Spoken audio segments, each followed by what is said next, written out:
Today is the day that we commemorate a year since the passing of Chief Rabbi Lord Jonathan Sacks. It's a day that thousands upon thousands of his students sit and contemplate what it is that he contributed to their lives, to the lives of our communities, and to the world at large. And for me, one thing that keeps coming back to me in the writings and teachings of Rabbi Jonathan Sacks is the following idea.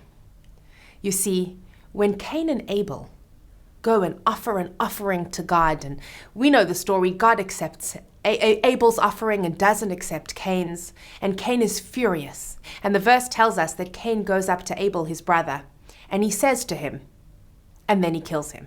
And no words actually are spoken from the mouth of Cain to Abel before he murders him. And says Rabbi Jonathan Sacks, why is it that the verse says, and Cain said to Abel, and then continues with an action, not words? And he says, because when conversation fails, violence begins.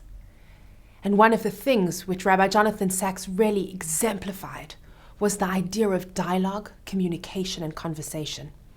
Because if we, from one religion to another, from one community to another, from one person to another, fail to communicate, to talk, and to truly listen, well then, all that's dignified and all that's productive falls apart.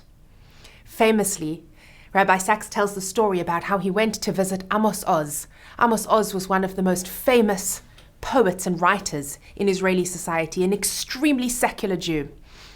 And just before visiting, he told one of his friends that he was going to meet Amos Oz. And the friend said to him, what are you going to try to do, convert him? And Rabbi Sacks said, no, I'm going to do something so much more important. I'm going to listen to him. If we can truly learn to be people who listen, then perhaps we can do away with violence, with animosity, and with anger, and we can truly build a world of peace.